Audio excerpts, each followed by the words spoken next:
కొంతమంది ల్యాండ్ జిహాద్ అనేసి ప్రచారం అయితే మొదలుపెట్టారు. నేను అడుగుతున్న వారిని, ల్యాండ్ జిహాద్ అంటే ఏమిటి? వీళ్ళు చెప్పడం లేదు, చెప్పలేరు కూడా. ఎందుకంటే ఇది ఫేక్ ప్రచారం కాబట్టి.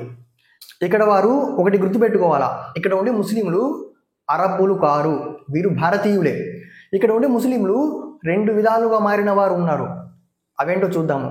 పూర్వకాలంలో అగ్రకులస్తుల యొక్క వెట్టి చాకిరి చెయ్యలేక మారిన వారు కొంతమంది ఉన్నారు.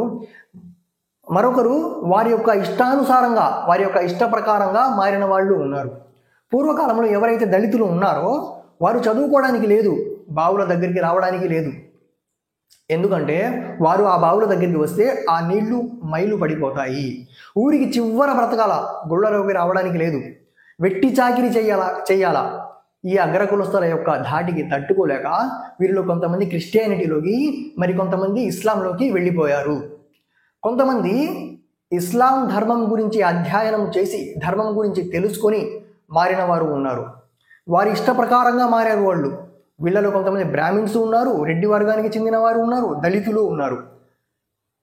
రెడ్డి వర్గానికి చెందిన వ్యక్తి తను ఇస్లాంలోకి మారి తను సొంతగా మస్జిద్ కట్టించి తనకున్న ప్రాపర్టీలో కొంత మస్జిద్కి రాసిచ్చాడు. ఇలా చాలామందే ఉన్నారు.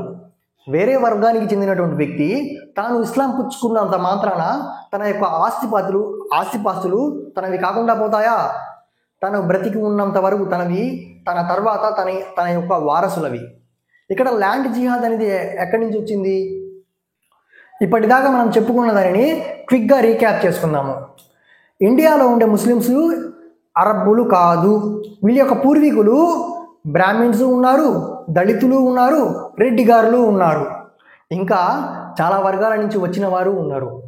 వీరిలో కొంతమంది తమ ఇష్ట ప్రకారంగా మారితే, మరికొంతమంది అగ్రకులస్తుల యొక్క వెట్టి చాకిరి భరించలేక మారిన వారు ఉన్నారు. వీరు మారినంత మాత్రాన వీరి యొక్క ఆస్తిపాస్తులు వీరి కాకుండా పోతాయా? కొంతమంది చెబుతున్నారు బలవంతపు మత మార్పిడులు జరిగాయి అనేసి. వారు చెప్పేవి ఫేక్. అలా మారినవి 5 to 10% మాత్రమే, మిగిలినవి వెట్టి చాకిరి భరించలేక మారారు. అండ్ ఈ వీడియో మీద మీ అభిప్రాయాన్ని కామెంట్స్ రూపంలో తెలియజేయండి. అండ్ నా ఈ ఛానల్ని లైక్ చేయండి, షేర్ చేయండి, సబ్స్క్రైబ్ చేసుకోండి.